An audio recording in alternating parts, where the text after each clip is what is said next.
Bismillahirrahmanirrahim. Assalamualaikum warahmatullahi wabarakatuh.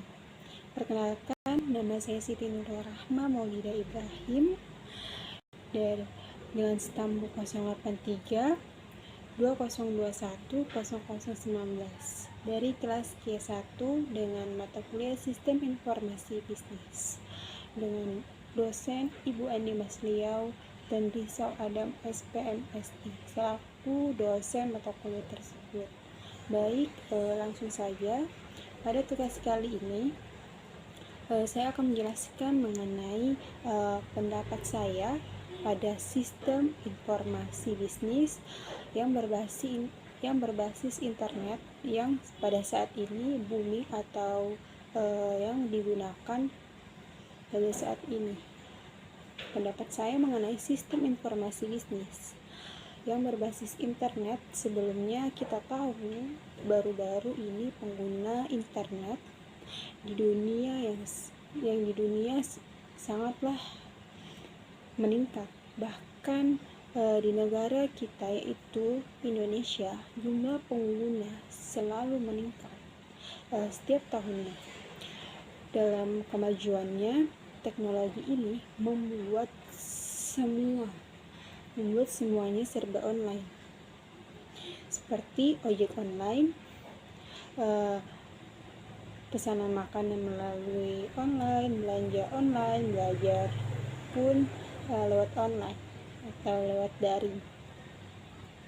Nah, itu semuanya tidak terlepas dari yang namanya internet. Pada sistem informasi yang berbasis internet yang pada saat ini telah digunakan, salah satunya yang pertama ada e-learning atau sistem pendidikan. Pada saat pandemi berubah menjadi pembelajaran yang jarak jauh yang memanfaatkan e-learning yang terdiri dari dua kata, yaitu elektronik dan e-learning, sehingga dapat diartikan sebagai pembelajaran secara elektronik atau online, atau bisa juga dikatakan melalui daring dalam jaringan.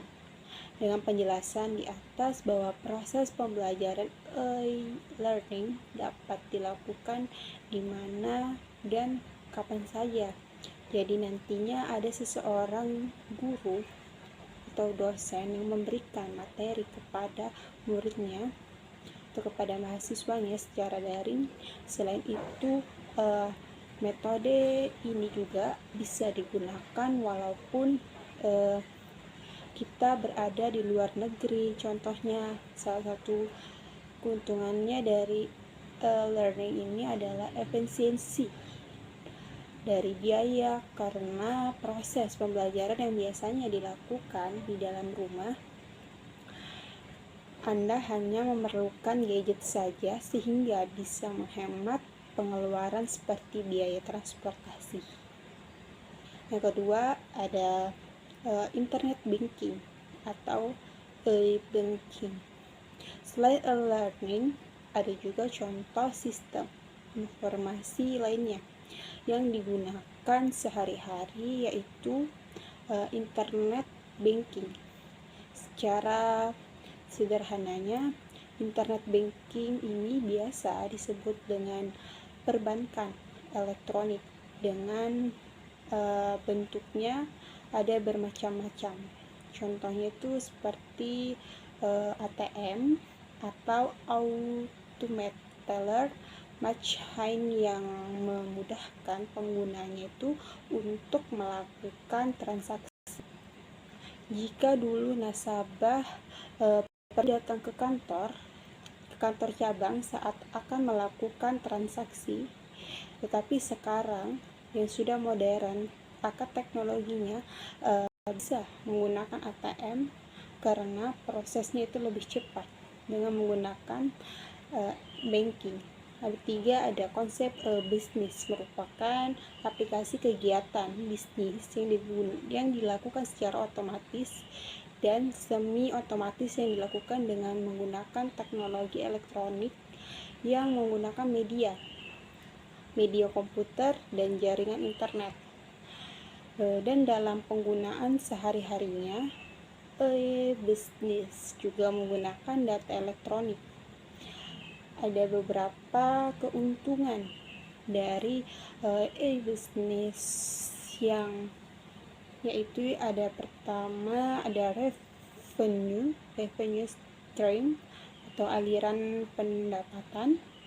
Kedua ada dapat meningkatkan market exposure pangsa pasar, menurunkan biaya operasional operating cost, melebarkan jangkauan global reach, dapat meningkatkan customer loyalty, meningkatkan supplier management, memperpendek waktu produksi, dan meningkatkan value chain atau mata rantai pendapatan tersebut. Itu merupakan keuntungan dari bisnis. Dan adapun contoh dari aplikasi bisnis ini yaitu yang dapat sering digunakan seperti surat elektronik atau yang disebut dengan email, surat bersuara atau yang disebut voicemail, forum diskusi seperti kapanlagi.com atau kasus.com, konferensi video yang disebut video conference. Yang keempat itu ada commerce. Untuk istilah yang satu ini pasti sudah tidak asing lagi, bukan? E-commerce merupakan suatu proses yang transaksi yang jual beli dan dilakukan secara online. Memang saat ini tren perdagangan bergeser dari sistem konvensional menjadi digital. Ada banyak contoh sistem informasi untuk jenis conference ini seperti business to consumers atau B2C yang sesuai dengan namanya. Dengan metode yang digunakan adalah produsen langsung menawarkan produknya kepada konsumennya. Ada lagi jenis lainnya, yaitu business to business. Business to business atau B2B dia merupakan jenis e-commerce terbesar karena metode transaksinya langsung antara perusahaan. Contohnya sebuah perusahaan obat-obatan dapat melakukan transaksi dengan rumah sakit. Setelah itu rumah sakit untuk membeli produknya. Mungkin itu saja pendapat saya mengenai sistem informasi yang pada saat ini yang telah digunakan atau secara booming. Mohon maaf apabila ada kesalahan, itu datangnya dari saya, dan apabila ada kebenaran itu datangnya dari Allah Subhanahu wa Ta'ala. Sekian dan terima kasih. Assalamualaikum warahmatullahi wabarakatuh.